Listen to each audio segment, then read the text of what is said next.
Today on Moment of Zen, we're airing a discussion between Samo Burja and Rudyard Lynch, two intellectual heavyweights tackling the idea that civilizations may have inherent differences that can alter our understanding of the course of history and politics. Both Samo and Rudyard are hosts of Turpentine shows, Live Players and History 102, respectively, which I encourage you to check out if you haven't already. This is a fascinating discussion on threads that bridge Silicon Valley with ancient civilizations like Babylon, the impact of Abrahamic religions, and the idea that societies go through cycles that may upend our current assumptions. Please enjoy. Hi, everybody. I'm so happy to have all of you watching, and we're having a Turpentine exclusive with two of my friends, Eric Torenberg and Samo Burja. And today we are going to talk about civilizational differences. And this is something you very rarely get, where most of the time, and I fall into this myself, I end up talking about current politics or things that are very important, things that are very obvious to today's life. But we forget that there's these underlying massive differences that control almost every aspect of a person's life. And here we are to talk about the differences between different civilizations. I think that the first point I'd raise, and Rudyard, I'm very happy to have this collaboration with you, is that people underestimate how different societies can be.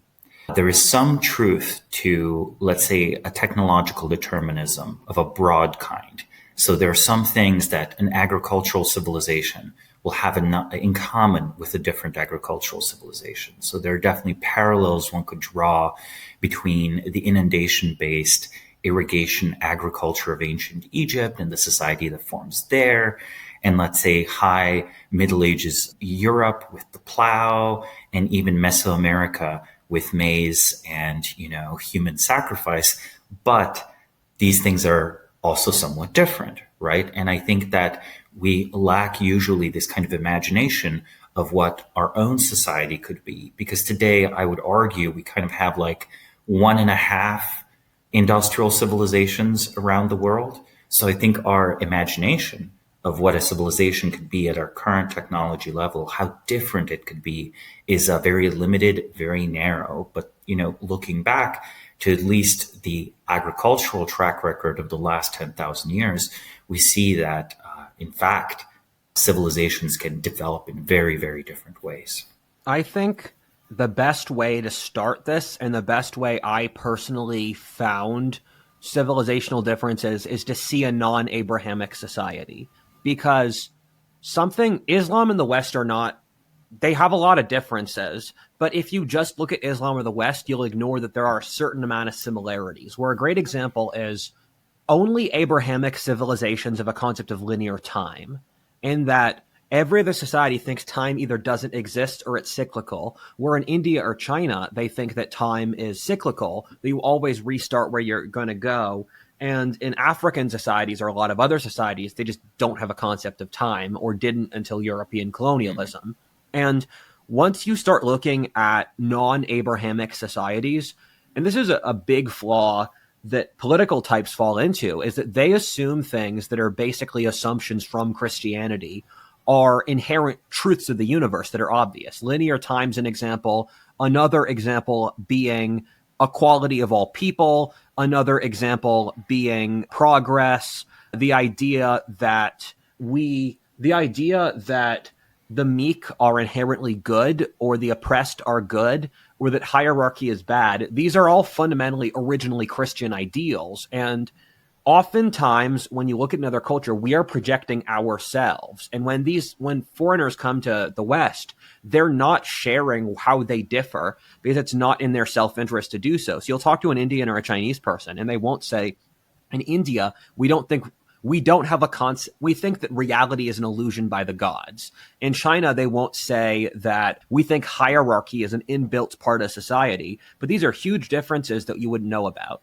I think that there's certainly the case that people have various kinds of egalitarian impulses, but these can be processed in very different ways. So even if we have some sort of inheritance, as some of the evolutionary psychologists say, towards envy and towards small groups and relative equality, that impulse can be processed and factored in vastly different ways. Medieval China, with its civil service exam system, the equality rests in anyone can try their hand at the civil service exam. They might not have a very good shot of passing it if they weren't already, basically gentry and studying for many years to prepare for it. But still, in principle, there wasn't necessarily an ability. However, there was the idea that the Confucian scholars are higher than the masses. And then, of course, the emperor themselves is chosen by heaven. And it's almost this physical fact of the world, right? It's almost the universe as a whole has sort of conspired to elevate this dynasty. You have to accept it. It's not so much the sort of Western variant of divine rights monarchy, where it's almost like, God almost gives you a fief, and then you're supposed to be a good Christian king. And there's something uniquely special to your soul. Maybe depending on which theorists of divine rights monarchy you would read, they would argue that, a king is kind of like a priesthood in a way, and that you might have like a special, even sacramental aspect to something like coronation. But that's different than like a fundamental inequality of the soul. Reading ancient Greece, which should be, classical Greece especially, should be familiar to us as one of our foundations. Yet all of the points you raised, Rudyard, if you go read Plato, they don't share them, right? There's no linear time. There's a cyclical universe. Souls, some people are born with golden souls. Other people are born with silver or bronze souls, right? So there's an inherent, almost metaphysical inequality there. And we can, say several other things. There is some idea of the polis of solidarity, where like the polis should be tied together. That's why the guardians in Plato's Perfect Republic don't own property. So you might think that's egalitarian, but no, actually this is supposed to be subordinated to the polis. So already then that violates our individualist assumptions and thinking right there. Plato's Republic is built on a very different political theory than, say, the kind of social contract theory of post-Enlightenment states in the West. That taps into a very important specific point that I think people rarely get to, but I don't think classical civilization is the same society as the modern West. And that's something, this is especially true in conservative punditry, where they say Western civilization going back to the ancient Israelites and the ancient Greeks. And I think that's just patently false, where I'm going to use Quigley's civilizational definition, where if you want to look across the 6 axes Quigley has, for economic, classical civilization was a clan society. It wasn't individualist. It operated under the clan was the dominant economic thing. They had a market economy, but not capitalism. They had a completely different, as you alluded to, Samo, they had a completely different theory of political philosophy. They didn't have science. They had rationality, but the scientific method was invented by monks in the Middle Ages. They didn't have Christianity as their religion. Almost every single axis you would look to determine what is Western civilization did not exist for the Greeks and the Romans. And one of the points Samo has made that I agree with is that Charlemagne is the first time you see a fundamentally distinct Western civilization develop. I might push back a few hundred years to 600, but it doesn't really matter to me. It's in that time frame. And this is something... Perhaps the founding sort of empire of Western civilization isn't the Roman Empire that we think about, but it's actually the kingdom of the Franks, the Frankish Empire, because that produces the synthesis of a post-classical Latin-speaking population, giving birth to Italy and France, but also civilizes, Christianizes, detribalizes the Germans, and, produces the root of Dutch and German society, and through imitation, England as well. Like the mini kingdoms of the British Isles, the Anglo-Saxon ones, were aspiring to and emulating the Frankish realm long before the Norman invasion many centuries later, where I would argue that this full convergence happened between the Isles and the continent. I would agree with that. And I say that Western civilization is the combination of Christian, Roman, and Germanic influence. And one of the points Samo made when he spoke a few years ago that I find interesting, and I was thinking about this today actually, is one of the things Samo alluded to is that the Spanish and the Latins are on a different civilizational trajectory. And so you have a North European Protestant civilization and a South European Latin civilization. And said South European civilization ultimately culminated in the Spanish Empire, because I was reading through Will Durant, and there are about 5 master questions that I've tried to answer for my career. And one of those master questions is, why is Mexico poor but America is rich? And why did Italy fall off? Because if you look until 1650, I'd say, Italy is consistently one of the wealthiest places in the world that produces the most historic change. And this then, is even true of southern Italy, which is usually discounted, right? The Kingdom of the Two Sicilies, by the way, another Norman conquest, right? Just as William the Conqueror goes from northern France to conquer England, there are Normans that sail all the way to Sicily and southern Italy, conquering a kingdom there. That kingdom was immensely prosperous and was known for its wealth. So not just a north-south Italy divide in a big historical picture. And I've had this question for why did Italy get poor? Because it's a pretty stark historical event. Or once you get to the 1700s, you see very few important Italian figures. And Britain very rapidly surpassed Italy. And I had read 3 histories of Italy to figure out the answer. And none of those histories of Italy gave me the answer. And then Will Durant, one of my favorite writers, wrote a paragraph that explained all of it. And this is one of the principles I've found reading history, that there are certain books that are worth 100 lesser books. And oftentimes the task of someone in this sort of field is find that one book that's worth 100 other books. And what Will Durant said is that the thing that hurt Italy was the Spanish Empire, because you look at Latin America and there are places like Argentina, where Argentina shares lots of traits with North America. And this is something that goes against narratives, where Argentina is temperate climate, fertile soil, unified river system. Argentina and South Brazil are more white than America is, but you can see that there's a political difference. And that political difference is why Argentina has consistently failed. You look at Italy. Once Italy became a de facto Spanish colony, that's what made Italy become less important, because the Spanish pushed what I call the trinity of tyranny, or family, church, and nobility. The family, the church, and the nobility are the 3 consistent factors that hold back progress, even though they are the biggest stabilizing factors for society. I don't want to discount them, but they're the biggest things that authorities can use to keep a population down. Well, this is true to a great degree. However, I have to note here that it was also the Christian church that in an earlier stage of the development of Western civilization produced the only literate class that people could draw lawyers and an educated civil service from. You know, if we go back to Charlemagne, the partnership and the tension, so this partnership and tension, almost war between church and state, is baked in right at the start. There's a collaboration, but there's also a balance of power. And perhaps, you know, if government and church balance each other, historically, much more freedom was perhaps available in some Western European feudal states.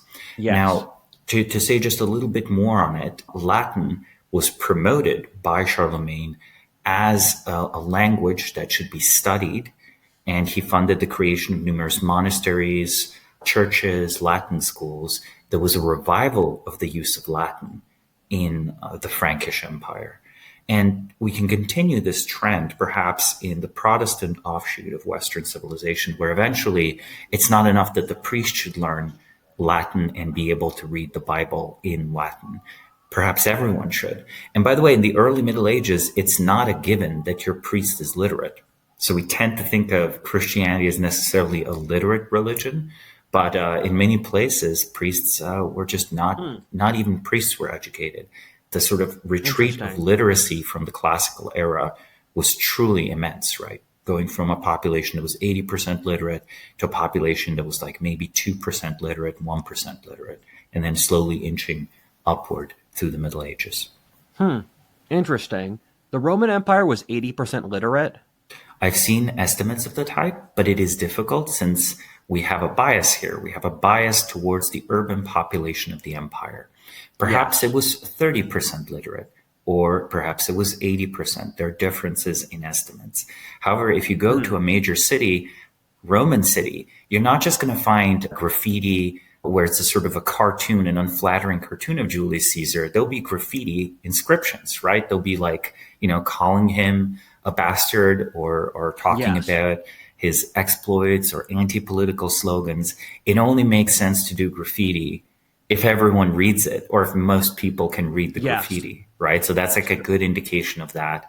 And the second indication is letters, widely preserved letters, including letters from legionaries writing back home. This includes legionaries from other parts of the empire. So we have one Egyptian legionary writing home to his family in basically rural Egypt. Clearly, he expects someone is able to read this letter. He writes the letter himself. There are a few cases where people are sending dictations. But this is kind of interesting. There's a post system of some kind. And, even for classical civilization, I think if we could travel there and experience it, we would be surprised by many, many things. Even Rome is not a civilization we fully understand. Much has been lost to the mists of history. We don't actually know how you can handle such a volume of mail, right? Yes, and those are the sort of main arguments that people use related to the literacy of the empire. That's a very good point, and I'm of two minds. The first is that France in 1800 had a 20% literacy rate. And if you're looking at France in 1800, you're looking at one of the very most developed societies in history. England was like close to 100%, I think, 70 to 100% in 1800. And you brought up a couple of interesting points I want to tease out. So I'm just going to hit this like bullet points. The first is, I agree with your thesis that the Catholic Church created modern science. You look at the scientific method, it was made by monks in the 1300s. And I'm one of the people who will agree with that thesis the most. The second thing is that, as to your classical literacy, Jesus Christ was literate, and he was a carpenter.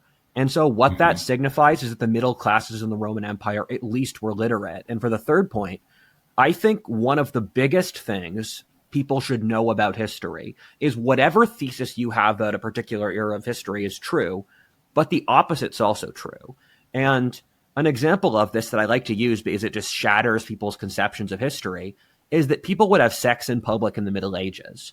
And we see medieval Europe as this very puritanical religious society, and it was significantly more religious than us, but what religion meant in that society is a very different thing, where the things that we associate with Protestantism today, like sexual purity or cleanliness or reading the Bible, medieval Christianity was totally different. And you go back to the ancient Greeks, where all the figures that we see as rationalistic philosophers like Plato or Plato and Pythagoras, they were prophets. They were they were very likely taking psychedelics. They were experiencing the spirit world. And one of the things that I like to say is that we write up the Western philosophic tradition like it's autists, but it's really schizo. And for people who are not Zoomers, what that means is that an autist is like, I want to look at every train system of 19th century America. A schizo is, I have just dreamed that the great hurricane has come and that the world will be washed away from the evil. And the Western philosophic tradition is more so mystics trying to rationally explain mystic experiences. And when you look at the ancient Greeks, this is a religious fundamentalist society. Athens treated women like the Taliban does today. And we remember the Greeks as this really clean, really rationalistic society. But the reality is we're looking at a religious fundamentalist, borderline Taliban, collectivist slave society. Because Athens was a bunch of clans. Athens was a series of subdivided clans. We contrast Sparta and Athens. But if we compare Sparta and Athens to each other versus today, they're more similar than not, including having the large slave class and having collective social responsibilities. Ironically, of all places, in Sparta might have been the best place to be a woman in ancient Greece because you could manage estates in your husband's absence, and you could, I believe, own property in your own name. And that was not true in Athens. And Athens actually thought that this was, practically scandalous, including the fact that women were encouraged to exercise and be fit. Yes. Which they were not in Athenian society. Hey, we'll continue our interview in a moment after a word from our sponsors. This episode is brought to you by WorkOS. If you're building a B2B SaaS app, at some point your customers will start asking for enterprise features like SAML authentication, skim provisioning, role-based access control, and audit trails. That's where WorkOS comes in, with easy-to-use and flexible APIs that help you ship enterprise features on day one without slowing down your core product development. Today, some of the hottest startups in the world are already powered by WorkOS, including ones you probably know, like Perplexity, Vercel, Jasper, and Webflow. WorkOS also provides a generous free tier of up to 1 million monthly active users for user management, making it the perfect authentication and authorization solution for growing companies. It comes standard with rich features like bot protection, MFA, roles and permissions, and more. If you are currently looking to build SSO for your first enterprise customer, you should consider using WorkOS. Integrate in minutes and start shipping enterprise plans today. Hey everyone, Eric here. In this environment, founders need to become profitable faster and do more with smaller teams, especially when it comes to engineering. That's why Sean Lenihan started Squad, a specialized global talent firm for top engineers that will seamlessly integrate with your org. Squad offers rigorously vetted top 1% talent that will actually work hard for you every day. Their engineers work in your time zone, follow your processes, and use your tools. Squad has front-end engineers excelling in TypeScript and React and Next.js ready to onboard to your team today. For backend, Squad engineers are experts at Node.js, Python, Java, and a range of other languages and frameworks. While it may cost more than the freelancer on Upwork billing you for 40 hours, but working only 2, Squad offers premium quality at a fraction of the typical cost, without the headache of assessing for skills and culture fit. Squad takes care of sourcing, legal compliance, and local HR for global talent. Increase your velocity without amping up burn. Visit choosesquad.com and mention Turpentine to skip the waitlist.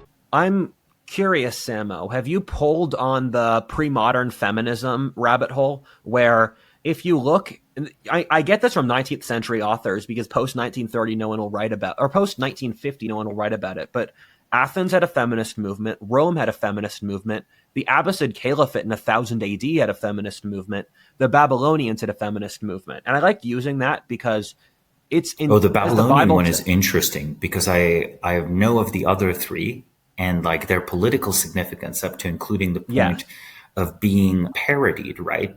Was it the play in the Greek play Lystrata? Yes. The video I'm about to release tomorrow talks about that actually.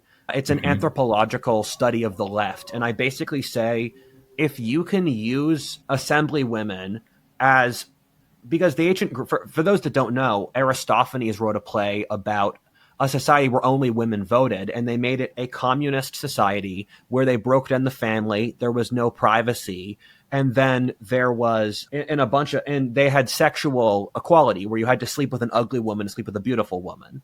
And I said in that there was a committee determining who has to sleep with who. Yeah, and I said in the video that the Greeks, that leftism must tap into some very fundamental part of human nature if the Greeks knew about that. And what it says, and the reason that the founding fathers were able to predict socialism and the natural endpoint of democracy is that Greece went through what I call its Latin America phase, where after Alexander the Great, Greece went through this phase of juntas and dictatorships and socialism. And so the founding fathers, even though they existed in an ecosystem of aristocratic monarchies, knew that with the trend they were pushing, the endpoint of it would be some form of feminist socialism. Well, one thing that should be considered is that America's founding fathers, such as Benjamin Franklin, Alexander Hamilton, Thomas Jefferson, and so on, were looking to antiquity for political theory, not just empirical data points. And the classical political theory of change was the Kyklos, the cycle, again, probably originally derived from a full cyclical conception of time, but as a side effect, it actually matches the data fairly well, where you have a cyclical progression of political forms, right? Where you have, and there are several variants of the cycle. You have an Aristotelian variant, you have a Thucydides variant, and it is usually some form of view where you have monarchy that decays into tyranny, that is replaced by aristocracy, that decays into oligarchy, that is replaced by, basically some form of democracy, which then decays into mob rule. And then some of them say that the cycle restarts and you basically have a ruler arise from the masses, and then democracy goes back into monarchy. So the view of the Greeks was that every single transition is bad. Every form of government has a functional and non-functional variant. And your job as a political engineer, a lawgiver of society, was to decay, was to slow that cycle as much as possible. And a later Greek author that saw the Roman state argued that the Roman state actually was an amazing hack on this, because it was a perfect mix of monarchical, aristocratic, and democratic principles there. So America's founding fathers, in a way, when they carried out the revolution, it was a literal revolution. It was a turnover, right? It was a cycle. And the goal was to slow down the progression to the next cycle as much as possible, to extend the period of good governance as much as possible. But I don't think prevent it in perpetuity. I don't think if you ask them, will this last forever? Some of them might have been even very pessimistic. Thomas Jefferson, I think, said that, every 2 generations or every generation, you have to have the tree of liberty must be watered by the blood of tyrants and patriots. So maybe in his mind, the Constitution should have been refactored 4 or 5 times now, and 4 or 5 more American revolutions. That sounds like Columbia. I could pull maybe Thomas Jefferson would have thought highly of Simon Bolivar. I don't know. I know he thought highly of Napoleon to the moment when Napoleon crowns himself emperor. Yes, Thomas Jefferson, I do respect him, but he was kind of an edge. The most Jacobin. He was I say that the right versus the left divide is French Enlightenment versus British Enlightenment, because I just made 2 videos on the next 3 videos: Anthropology of the Left, which is done, Anthropology of the Right, which is done, and The Greatest Lie Ever Told. And that's about how academia lied about human nature over the 20th century, which is a conspiracy that's so vast, you realizing how vast it is makes you feel insane. But I largely agree with what you said with those Greek authors, but you asked me about Babylon, and Babylon is a fascinating test case, because do you mean the old Babylonian Empire or the Neo-Babylonian Empire? I mean the Neo-Babylonian Empire, but I meant on a civilizational trajectory, because, dear audience, what happened is that you had Sumeria. This is like 3000 BC. And then Sumeria fell, and then the Amorites were tribes from Arabia who conquered southern Iraq. It was a complete linguistic turnover, where the Sumerian language is not a Semitic language, but the Babylonian language then was a Semitic language. They, however, inherited the religion of the previous civilization to a great extent, and kept around Sumerian as a priestly language. It's really funny reading some of the accounts where you have a situation in the 23rd century BC where you have basically roving bandits and pastoralists grazing their sheep and their cows in fields that were once, used for agriculture, and the vast irrigation systems collapse. And the king of the great city of Uruk is a guy that only has 50 warriors. Now, this doesn't maybe mean anything to the audience, but that's like, the equivalent of the emperor in Rome is just a medieval bandit with 50 warriors instead of this vast city that at one point had hundreds of thousands of people. So even things that are already ancient have this rise and fall dynamic, and partially have a population replacement dynamic, where the Sumerians themselves complained bitterly about the reduction of their own fertility, and also how they can't stand these newcomers. How these come into the city, you can't even spell your own name. Literally, I'm a Sumerian, I can spell my name. You can't even spell your name. You are just like, you don't know how to handle your beer. Get out of here, right? I'm so much better than you are. Like, we have texts where someone's basically ranting like this. We could joke that this is like a 4chan post, except 3000 BC, right? That's fascinating. That's fascinating. I got to get some Mesopotamian sources off you because I've read the same thing at Egypt, where Egypt had its own immigration crisis due to Libyan migrants.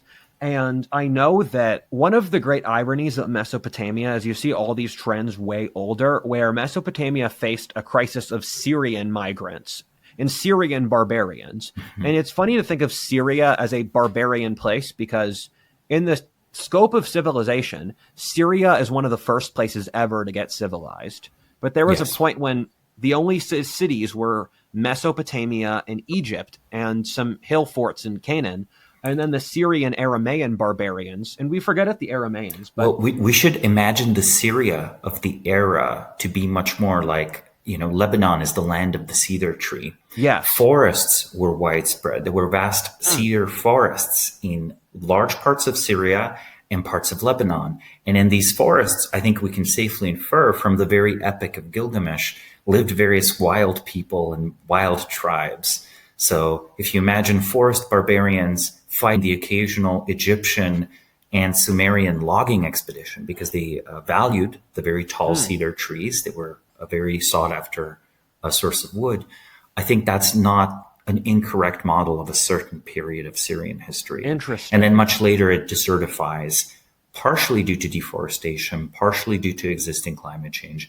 I actually think that this is one of the few cases where the slow degradation of the environment is real. I think around the Mediterranean and the Middle East, you did have a deforestation leading to desertification. Yes. With more rainfall, like you see in Europe or certain parts of India, you don't have this desertification effect. But the forests of the Mediterranean were always very tenuous ecologically. That's why modern Greece, if you go travel to Greece, it feels like just a pile of rocks. And you have Aristotle complaining about how we've already cut down all the trees for our mini ships and for our sailing, and how now it's like so tricky to find good wood for ships that it's impacting naval power. And actually, the Persians have an advantage because they have more forests. Yeah. So that would be 300 BC. People were already complaining about deforestation in Greece. Yeah. Hey, we'll continue our interview in a moment after a word from our sponsors. Have you heard of this alternative investing company, alts.co? The idea behind it is simple. There are a million syndicates out there that co-invest in startups or real estate. But what about alternative investments? Where do you go if you want to invest in, say, Hollywood film financing deals, or a dozen barrels of tequila, or pro sports teams? There's a world of alternative investments out there, and boy, these guys are all over it. Their community, Altea, is a place for forward-thinking investors to invest in unique, vetted deals, meet captivating people, and enjoy once-in-a-lifetime travel experiences. Apply to join Altea. Who knows where things might lead? Travel, meet unique people, invest in asset classes that are a bit out of your usual lane. This is what Altea gives you. Unique, slightly uncomfortable, but incredibly rewarding experiences which not only help your portfolio, but stretch your mind and allow you to see the world differently. Check these guys out at alts.co/zen. That's alts.co/zen. alts.co/zen. It reminds me of the Spenglerian point that a civilization is on the rise when it fights against the land, where once the land is domesticated, then the people start. So Spengler's point, and it's very similar to the Aristotelian political theory, which Bernard de Jouven, he made the modern version of it. And Spengler's theory, society emerges from the ground and it takes up the soul and the character of the land. Then it grows. And once the land is conquered, then it becomes an urban society. But through becoming an urban society, it loses its soul and loses the character that formed it. And I find your Aristotle 300 BC marker interesting because once the Greeks cut down all their trees, they exported themselves across the whole Middle East, and Greece stopped being the most important place in Hellenistic civilization. They had to export their people to take out the land in the Middle East. And one of the things I find interesting is I'm reading Will Durant, and he's talking about 17th century England, and it was basically an empty society. England was mostly forest. And it's interesting that France was the most advanced country in Europe before England, but England had a sort of cultural advantage from being rural later than France did. And it's very fascinating. And Mesopotamia with Babylon and this is something I've pulled from a handful of different authors, is that they went through their own civilizational trajectory. And something that plays off what Samo said is that the last Babylonian emperor, his name is something like Necho, although it's not Necho. His biggest hobby was archaeology. He would dig up old cities. So this is an area of the world. It's already old enough. When the Babylonian Empire fell, they opened the gates for the Persians. We think it's because they had such ennui, and for those that don't know, ennui is a word for spiritual disconnection, that they would rather have the Persians conquer them than govern themselves. And that's a hallmark of a society in decline, when you just don't put up a fight. And that happened in either opening your gates for invaders or not trying. That's happened in Greece when they let the Romans in. It's happening now in the Western world. In China and India around 1000 AD, when the barbarians... The Concrete Museum, by the way, is around 500 BC. It is actually curated by a princess. So Enigal is the daughter of the ruling king, and the king is funding the museum, but she acts as the curator. And we know this because when they found all of these items collected from long destroyed Sumerian cities, Babylonian cities from 5 years before 500 BC, they would put little labels. So I can only imagine the existential dread of the archaeologist in Iraq, 1920s, carefully, scooping away the dirt and then finding museum labels. And at first, and even older artifacts brought to there with an explanation of where they were found. Like, surely that must have been like a moment of mortality. If I was working as a British archaeologist in still British Iraq in 1920s and I find this, I couldn't help but have like a premonition about the British Museum. So I don't know. Let's see. Maybe in 10 years, riots will actually already destroy the British Museum. I think we shouldn't actually assume it's going to even last 100 or 200 more years. It might, or it might not.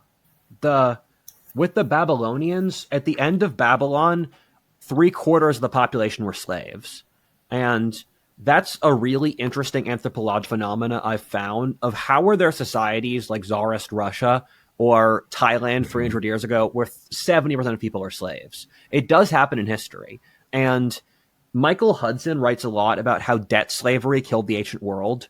And in Babylon, you saw this cycle of debt slavery. And the Bible touches on this really well, too. This cycle of debt slavery, destroying the population, removing an incentive. Both Babylon and Egypt suffered from agnosticism and atheism, which we forget. And the Axial Age, around 500 BC, when Lao Tzu, Confucius, Buddha, and Socrates all lived at the same time, watch the History 102 we made on it, that society was an agnostic society. And we forget that there was atheism and agnosticism 2,500 years ago. And things I would complain about on my Twitter are things authors from back then would say. They would say no one respects anyone else, people don't love each other, that no one's polite anymore, that there's random thugs. It was social breakdown 500 BC. And I think that there is a Syrian author that complains about how once it was worth to read every work, but now too many people write books and no one reads books. Right. So I think we tend to assume that this is old people complaining about society that are basically wrong. But another way to consider it is that if societies do actually go through some kind of cycle, at numerous point on the sinusoidal curve, it will be going down, and you'll be able to find samples from decaying societies century after century after century. Like in 19th century China, which encountered Western civilization, they thought of themselves as a society in decline. And they were right. They were still losing books. There are certain classical Chinese texts that today we only have because they were looted by basically Western military forces intervening in 19th century China. So this is a society that in theory already has the printing press. It definitely has the printing press, right? But it's neglecting, discarding its own legacy.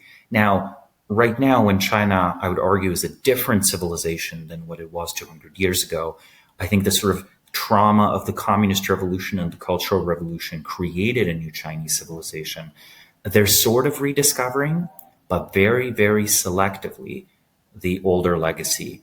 And it is very selective because whatever is brought and promoted as essentially Chinese must be harmonized with this sort of still Marxist-Leninist materialist theory that they adopted, right? Adopted arguably directly from the Russians, which I think, this is another one. I think people might not be used to thinking of modern China as a hybrid between medieval Chinese civilization, Russian civilization, and Western civilization. But if you look closely at it, it has features of all three. Yes. You saying that made me so happy because it's a thread I've been thinking about where there's a couple different dimensions, and oftentimes with complex ideas, you'll find different thinkers hit it through different routes. And I've developed something I call modern civilization. And modern civilization, one of my friends jokingly says, Spengler calls the Western civilization Faustian, and modern civilization is the devil the West made the deal with, where Faust is an ancient European story that Goethe updated, where a man, apparently it dates back to like Aryan times or prehistoric times, and a man sells his soul to the devil in exchange for money and power. And modern civilization is the belief structure under which previous societies trade their identities for. And modern civilization is built upon concepts of the rational mind being superior to tradition, equality, progress, the blank slate, and a variety of other things. And it's interesting to look at a place like China, where it is this combination of an ancient civilization that goes back thousands of years, but there's also this very new element. And when I briefly lived in California, one of the things I found is that I was comparing where I grew up in rural Pennsylvania to Europe, because I've lived in Europe and Pennsylvania. And between rural Pennsylvania and Europe, you have majority white population. People wear clothes invented in Europe. You have Christian social code, English political philosophy. You have the stories people tell their children are European stories, that Hercules or the Bible or King Arthur. In California, not majority European society ethnically. The social code is postmodernist. The architecture is not European, or they are European. It's very 20th century European that doesn't pull on the previous trajectories. The political philosophy and effectively the religion is not European in the traditional sense. And so what I saw living I think that in California, especially in the Bay Area, you have Christianity and Judaism give way to a series of unnamed religions. The most well-developed one is actually what we could call West Coast Buddhism, which is fundamentally different and incompatible with Asian Buddhism. It has a thin veneer of science and rationality, proposes a basically solipsistic philosophy where the limits of the perception of the brain, mean that basically the best thing you could do is kind of like wirehead yourself and just be okay with it, whatever is happening. But it drops all of the troubling things about reincarnation and gods and demons and hells and heavens, which traditional Buddhism has, right? And then says, oh no, actually this is pure Buddhism. And, Asian peasants, they have no idea how to do Buddhism. Me, however, a white or maybe at best an Asian American, but actually usually I see white guys get into this. Meanwhile, a white software engineer, I certainly know how Buddhism works because, really the mind is like a computer. So I'm kind of making fun of this neo-Buddhism, but the significant practice of meditation, plus ubiquitous use of psychedelics, plus weird origin story that is not truthful about the origin of Buddhism, that has become a kind of consensus here. And, often what is best thought of, but that's merely the best developed variant, right? I think we can name West Coast Buddhism. There are essays there, actually essays by very serious Western Buddhists who find this kind of stifling orthodoxy a problem, and they want to do something closer to the original Japanese, Chinese, or Hindu Buddhism. But the other religions already also exist. And I think that there is an interesting cultic aspect that happens with the transformation of gender. I think when you transition, maybe that can be ideologically done in a different way. But for many people, it becomes this like almost important spiritual action, like a victory over yourself to right yourself and you have small belief systems popping up here and there on top of more mainstream trans rights, which I believe are like sort of Faustian the way you prove. It's sort of like it's sort of like this is the first step to transhumanism. So I have from man I have become woman, or from woman I've become man, and then one day I won't be man or woman at all, and my humanity will be left behind. So I think there's a certain transhumanism there. And then there's the more traditional techno-accelerationist transhumanism, which has nothing with biohacking or changing your body, just kind of assumes that we will merge with computers, worship computers, computers will take care of us, we will be saved through the computer. So I think Singularity would be the third sort of new religion of California. Not to go so deep into it, but we're talking about how religion shape civilization. And I can see already like 3 possible religions popping up just here in the Bay Area. Yes. And most of them will probably go extinct. But I wouldn't be shocked if there is such a thing as Californian civilization 200 or 300 years from now. I recently made a video, The 4 Religions Fighting Over America, and I say that America is competing over Darwinists, Christians, machine worship, and Marxism. And these 4 are covertly fighting over America. And you bring up a very interesting point, Samo. Oh, I like the machine worship framing, because we definitely are. You know, maybe it's, again, the bias I see. The view from San Francisco is that machine worship is one of the great religions of America.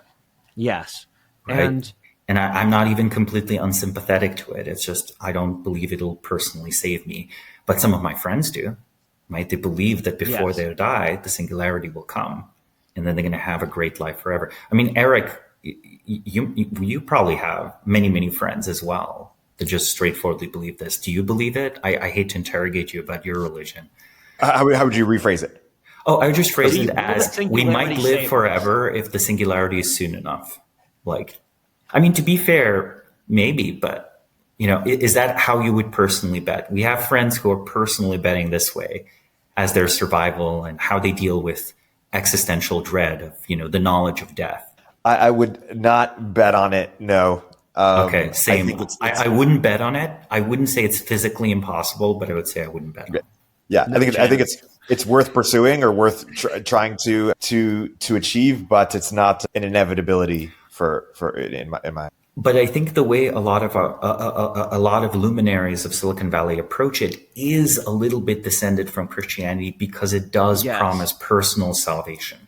It doesn't promise a dissolution of identity like sort of West Coast Buddhism does.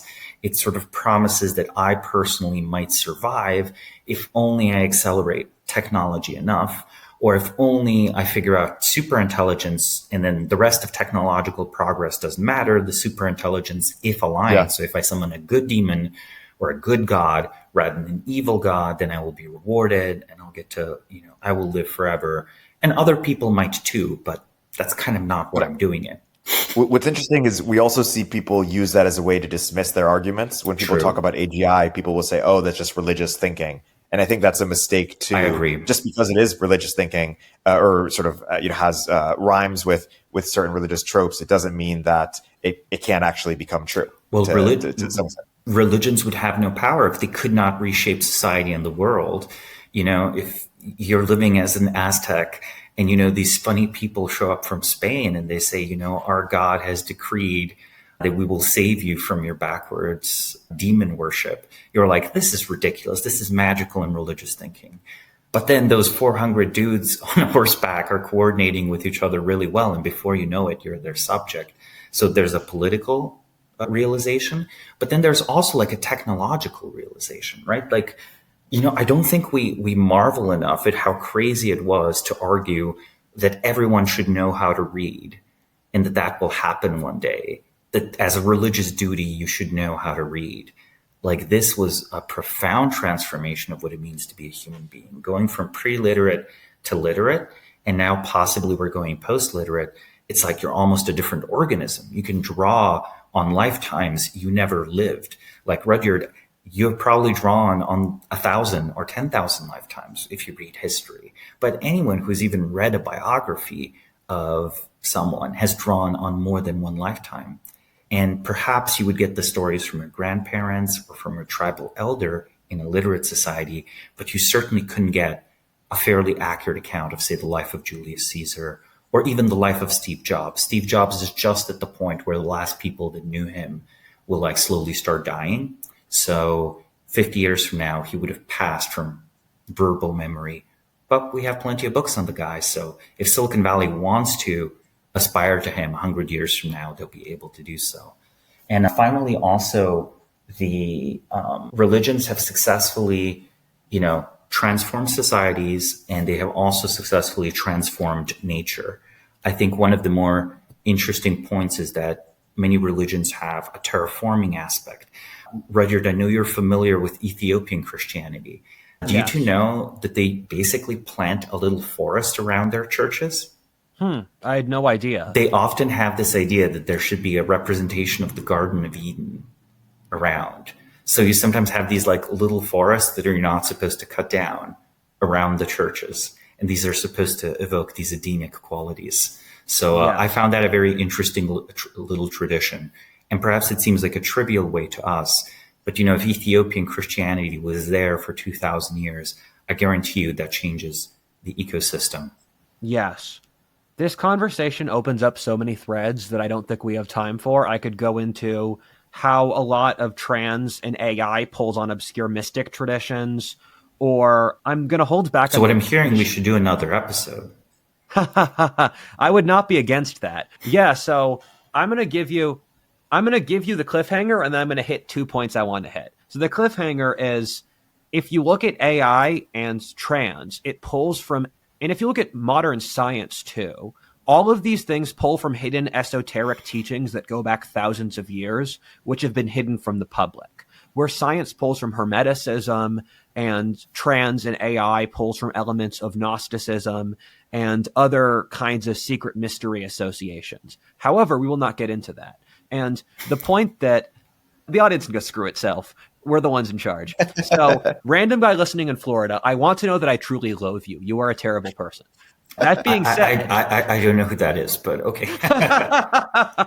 I just want to insult a random guy in Florida. You know who you are. Actually, no, he doesn't. I'm just making this person up. But what I was trying to say is that having lived in 6 states, I think people underestimate the intra-American regional differences, where I have a periodic checklist. America's more of a continent than a single country. Yes, it's almost like it is a continent. And but what I find, I all have a mental checklist of things that happen in California that were not inside my frame of reference growing up in Pennsylvania. Erotic cake stores, stuff getting delivered, packages getting delivered by drones, machine worship. And I think people underestimate the sheer scale of differences inside America. And I'm starting a video series called The Anthropology of Blank. So it's the anthropology of North America, the anthropology of Latin America, Asia. I go through every single continent, and it goes through what people migrated there, what their cultures are, what the regional differences are, the language, religion, whatever. And people vastly underestimate differences inside America, but I think oftentimes intra-American differences border on different civilizations. I think, and it's not just red state, blue state. I think red state, blue state is a factor, but I think the American Northeast is a different civilization than the West Coast. And it often doesn't fit like easy lines, where I find Texas and Pennsylvania have very similar cultures, although it doesn't I study social cues and I study how people live life, and Texas and Pennsylvania have a lot of similarities they don't have with Georgia or other parts of the South or the Midwest. And I don't think it's an easy thing to measure, but almost every single element of life can differ across America. And I found groups, and I found that if you want to get someone to show up at an event in New York, Pennsylvania, Texas, or California, you have to use very different motivation techniques for different regions. And my final question, Samo, is what is your favorite obscure civilization that doesn't get enough traction? Oof. Well, if you're going to ask me, I'm going to have a very obscure answer. And the answer is the Nuragic civilization of Sardinia and Corsica, because they built huge castles, like over 5,000 castles in the Bronze Age. And they traded apparently all the way to modern day Scandinavia, and are the first people to have sort of these horned helmets. So they are one of the candidates for one of the sea peoples that raided ancient Egypt Shurden. and so on. They were still building these nurags, these fortresses, by the time the Romans arrived. It's also very deep continuity. Beat me. That's some obscure stuff. I was going to go for Southeast Check Asia. out their aesthetics, by the way. They have this bizarre, like the armor they depict their warriors in is almost like bug people. They have like extra eyes on the armor, extra hands. It's a very strange and interesting society and aesthetic. By the way, every time how we can tell civilizations are phenomenologically different is that every civilization has actually a unique aesthetic. Mesoamerican, Egyptian, Chinese, etc., Western, medieval. Yes. A thesis I have that I'm going to be quick with is I think there are, and this comes with assumptions of basically superiority, but there are higher and lower civilizations. A higher civilization creates a philosophy of the world that it spreads to other societies. And so the classical, the Indians, the Muslims, the West, China, they created their own worldview that they export to other societies. And the society I would pick, the Khmer, they aren't like that. Where if you look at the Khmer civilization, or the Khmer, as it's often seen in Cambodia, I went on a really big Southeast Asia research project because I knew that I knew nothing about them. So I read 10 books on the topic because I wanted to figure out what they were about.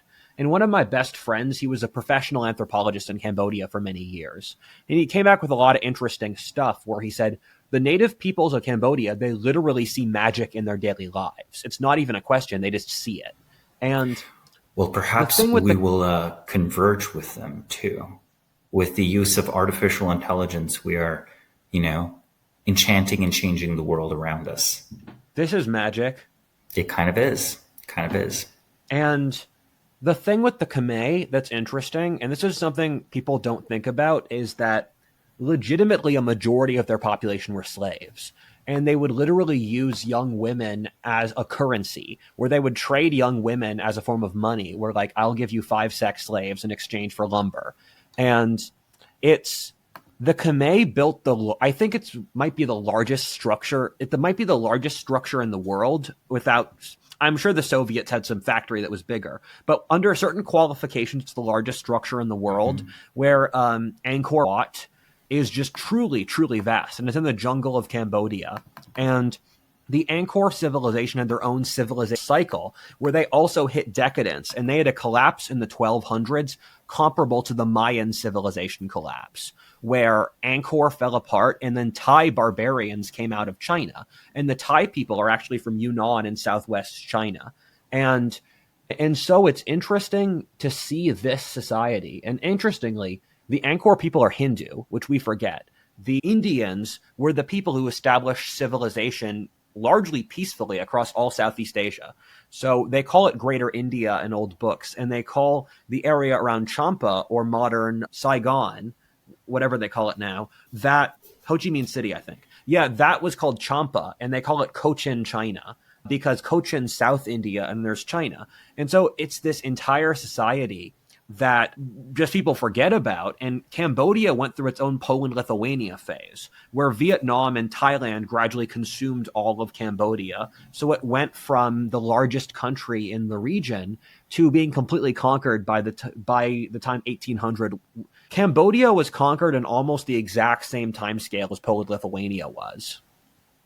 Well, we have in history many civilizations that ended up being less impactful on the world we live in today because they were overwhelmed militarily or destroyed through their own cycle. So perhaps on the note of these two obscure civilizations, we wrap up for today, and we have plenty of material for next time.